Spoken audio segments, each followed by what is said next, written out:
por simpatía, sin interesarles propuestas, la situación de Argentina de cara al mundo es un mamarracho. Qué pena. Bueno, me interesó desde Mallorca mensajes. Tenemos oyentes ya en todo el mundo, realmente. Llaman de las provincias, de países eh, interesantes. Bueno, y me dicen que ya estamos en comunicación con el abogado constitucionalista Andrés Gil Domínguez, profesor universitario y postdoctor en Derecho. Hola Andrés, te saludamos Miriam Salinas, Guillermo Curó, Nicolás Luca y quien te habla Alejandro Alfie. ¿Cómo estás? Buenas noches. Buenas noches, ¿cómo están ustedes? Bien, bien, gracias por atendernos. Y estábamos hablando de lo que pasó ayer en la apertura del periodo de sesiones ordinarias del Congreso.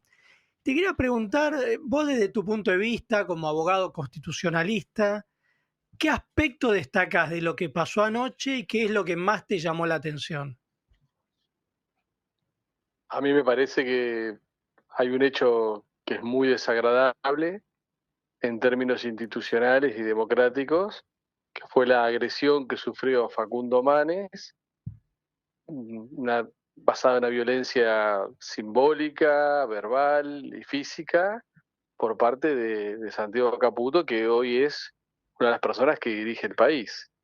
Especialmente porque Facundo Manes es un diputado que representa al pueblo de la nación argentina y que como tal tiene, según nuestra constitución, la protección especial y particular de poder expresarse y tener la inmunidad de expresión. Y lo que sufrió Facundo Manes es un intento de coacción, de intimidación y de agresión del ejercicio de la libertad de expresión en la función de su cargo para representar a aquellos que lo han votado y para representar a aquellos que dentro del campo de la soberanía popular le han otorgado este mandato. No es un hecho menor, es un hecho muy, pero muy grave lo que sucedió ayer. No tanto lo que sucedió en el recinto, que ya hemos visto muchas veces, que no es lo adecuado, pero que un diputado le habla al presidente o presidenta y este le contesta. Ahora, lo que sucedió después, lo que sucedió durante el acto en sí mismo entre Caputo y Manes, y lo que sucedió después, realmente es de una gravedad inusitada. Y lo que hace es configurar un poco más este modelo neofascista, decisionista y autocrático que está encarnando Javier Milei. Y te lo relaciono, bueno, vos hablaste esto de modelo autocrático, con la designación de dos jueces en comisión en la Corte Suprema de Justicia. ¿Cómo analizás esta designación? Bueno, de los cuales uno ya asumió, el juez García Mansilla. Esta designación es nula, de nulidad constitucional absoluta e insanable, porque se ha hecho por fuera del mecanismo regular previsto en la Constitución para la designación de los jueces de la Corte Suprema de Justicia, y se ha hecho utilizando un mecanismo excepcional en donde no se dan los presupuestos del mismo para ser aplicado. Porque este mecanismo excepcional que permite a un presidente designar miembros de la Corte Suprema de Justicia durante el receso del Senado es para aquellos supuestos en donde la Corte Suprema no pueda funcionar, se quede sin ningún miembro, con uno o dos miembros, las vacantes se produzcan durante el receso, existan casos urgentes para ser resueltos y no pueda ser aplicado o no se haya iniciado con el proceso regular para la designación de los jueces. Ninguno de estos requisitos se cumple. Entonces, como no se utilizó el mecanismo regular, como se utilizó el mecanismo excepcional para suplir al regular sin cumplir con los requisitos que la Constitución exige, estamos frente a nombramientos que son nulo, nulidad constitucional absoluta e insanable, y a su vez ante jueces de facto. Pero esto no lo digo yo, ya le decía Sánchez Viamonte a principios del siglo XX, cuando en su manual de Derecho Constitucional interpretaba esta cláusula constitucional, aún en los supuestos en donde se aplicase cumpliendo con todos los requisitos que la misma establece. Doctor, buenas noches. Nicolás Luca lo saluda. Buenas noches. Entiendo lo difícil que es comprender el inciso 19 del artículo de la Constitución respecto de la designación de empleos que requieran consenso del Senado y entiendo todas las cuestiones que usted bien acaba de marcar. Ahora me surge la pregunta del millón y es ¿por qué le tomaron un juramento a García Mansilla? O sea, ¿había Porque la algún Corte margen para Suprema que de no lo Justicia, hicieran? no, la Corte Suprema de Justicia le tomó un margen, les tomó juramento en el ámbito de la superintendencia.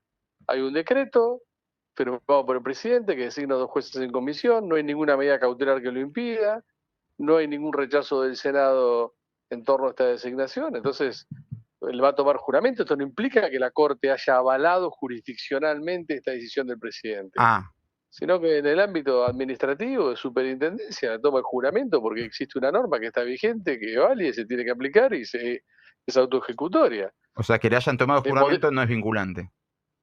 no, no es vinculante ni define una posición, ni define que la Corte Suprema resolvió sustancialmente avalar la constitucionalidad de estos nombramientos. De hecho, hay planteos ante la Corte Suprema de Justicia pendientes y de hecho hay causas en primera instancia que están pendientes de ser resueltas en cuanto a medidas cautelares y al fondo de la cuestión.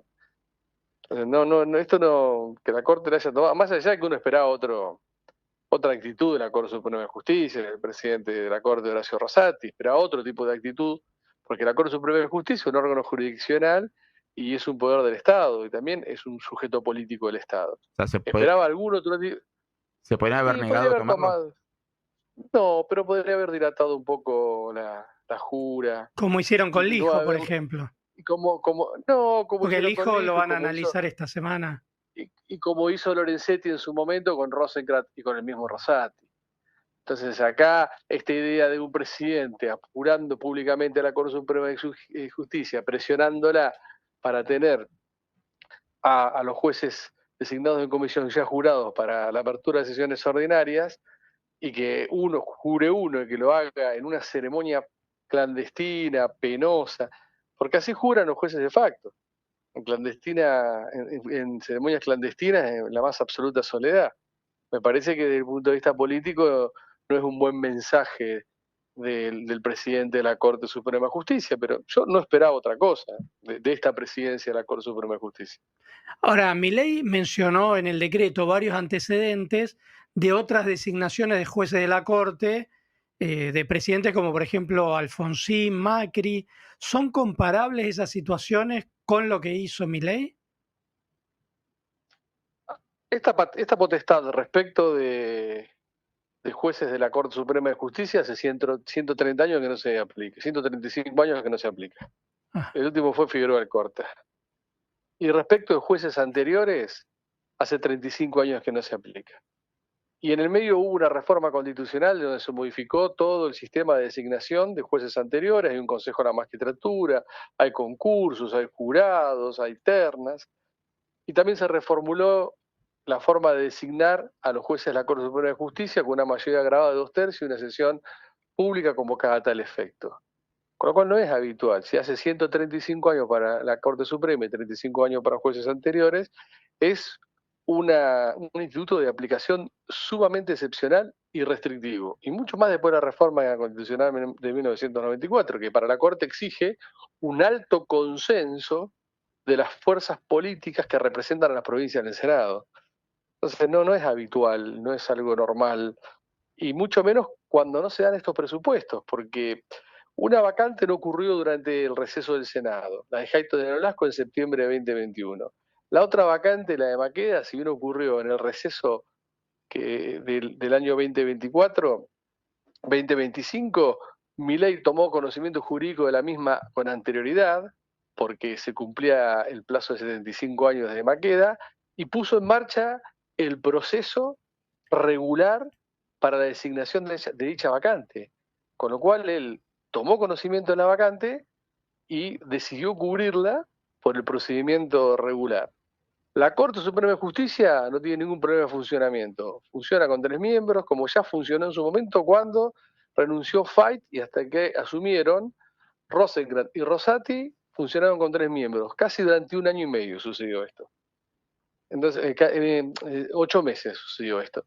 Entonces, no hay ningún motivo para que el presidente Milei, habiendo iniciado el proceso regular y estando pendiente del proceso regular, opte por un mecanismo excepcional a 3 días que comiencen las sesiones ordinarias. Y recordando que esta cláusula se incorporó en la Constitución cuando las sesiones ordinarias duraban 3 meses. Y cuando no había trenes, aviones, carreteras, autos, internet, ¿no? Y la lógica era, con tan pocas comunicaciones, tan pocos meses, darle un mayor margen al Poder Ejecutivo para resolver determinadas cuestiones en otra época y en otro contorno tecnológico. Doctor, Entonces, no se da ningún presupuesto del mecanismo excepcional para ser aplicado. ¿cómo repercute una corte conformada de esta manera en la administración de justicia? En general, sabiendo que cada provincia tiene su propia administración, pero hay una corte como poder del Estado Nacional y en la justicia nacional. O sea, sabemos que si todo avanza, el juzgado del hijo queda vacante y no puede ser ocupado porque sería por una licencia. Pero ¿cómo repercute la administración de justicia con una corte como la que usted describe? Y la Corte Suprema de Justicia es el máximo último intérprete de la Constitución, de la cual depende la fuerza normativa de la Constitución a través de los fallos que dicta para darle certeza, seguridad y previsibilidad a la Constitución en la aplicación de los casos y en la interpretación de las leyes. Una Corte de estas características no cumple ni primero con el concepto de independencia del Poder Judicial, es una Corte totalmente adicta y sometida al Poder Ejecutivo. Y por otro lado, no cumple con los conceptos básicos de la legitimidad democrática basada en una argumentación constitucional por parte de personas que son indiscutidas, que tienen la autoridad moral de determinar el derecho, en muchos casos controversiales, y que tienen la solidez de sus argumentos, pues está basado en su idoneidad y en la independencia del Poder Judicial. Acá vamos a tener 2 jueces que no pasaron el filtro de la idoneidad. El filtro de la idoneidad le da el acuerdo del Senado, no la voluntad discrecional absoluta, arbitraria de un presidente. Entonces vamos a tener una corte con un funcionario, que es una corte ya deslegitimada, una corte que con sus internas ha sacado sus miserias a la luz y poca autoridad tiene frente a la sociedad. Pero con esto, mucho más aún, ha perdido legitimidad, credibilidad. Es un daño muy grande en términos del órgano que hace vivir la Constitución. Nosotros tenemos la Constitución en la norma y para vivir la Constitución necesitamos una Corte Suprema preparada, legítima, reconocida y idónea que la haga existir en cada uno de los casos que debe resolver. Doctor, entiendo que el Senado tiene un periodo para tratar los pliegos. ¿Qué pasa si ese periodo se vence? Acá hay que distinguir entre el proceso regular y el proceso excepcional. Cuando un presidente eleva un pliego en el proceso regular, no hay un plazo para que el Congreso, el Senado lo trate o no lo trate. Puede tratarlo y rechazarlo, puede tratarlo y aprobarlo, puede no tratarlo hasta tanto el Poder Ejecutivo Nacional decida retirar esos pliegos. Ese es el mecanismo normal, el mecanismo regular. Por otro lado, está el mecanismo excepcional, que es la designación en comisión.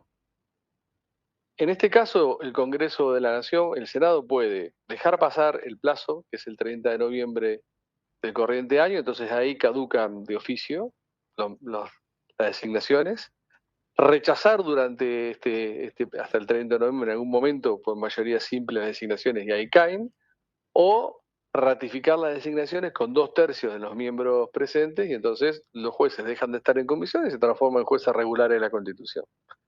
Esas son las posibilidades dentro de los 2 procedimientos que hoy están en paralelo. Si el presidente mantiene los pliegos para el proceso regular y a su vez los designó en comisión, y esto va a durar hasta el 30 de noviembre si el Senado, reitero, no rechaza la designación o se ponen en juego, en debate, los pliegos y no se consiguen los 2/3 para su aprobación. Bueno, Andrés, muchísimas gracias por aclararnos estos temas que, si bien son técnicos, tienen un impacto político y en la sociedad muy fuerte. Sí, lamentablemente no tiene un impacto directo ahora en la sociedad. Y cuando tiene un impacto directo en la sociedad es demasiado tarde para aquellos que no le dieron bolilla cuando tuvieron que estar muy atentos defendiendo el sistema institucional, la democracia y el sistema de derechos. Pero bueno, es la historia de nuestro país y la historia de la humanidad. Esto no es la primera vez que pasa. Es un gobierno decisionista, autocrático, que se devora la democracia desde adentro, que que es totalmente violento y se va incrementando esta violencia, no tengo ninguna duda que se va a incrementar esta violencia con los opositores, con los periodistas críticos. A veces es demasiado tarde cuando se da cuenta la sociedad que mira para otro lado porque considera que esos temas son demasiado técnicos o no importan. Pero bueno, así ha sido la historia de la humanidad y lamentablemente muchas veces no aprendemos de esos errores. Bueno, y acá en Contacto Digital siempre estamos atentos a estos temas de la República, de la independencia de poderes, y esperamos que efectivamente haya un interés social para evitar caer en, como bien decías, un sistema más autocrático. Sí, no, de eso me consta y me consta de tu actitud valiente y comprometida con el ejercicio del periodismo crítico e independiente, a pesar de los ataques personales y las presiones que ha sufrido por las fuerzas de asalto digitales del presidente Milei.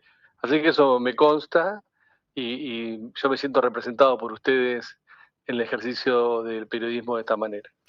Bueno, muchísimas gracias, Andrés, y un abrazo grande como siempre, dispuesto a hablar en Contacto Digital y siempre que te llamamos para consultar de estos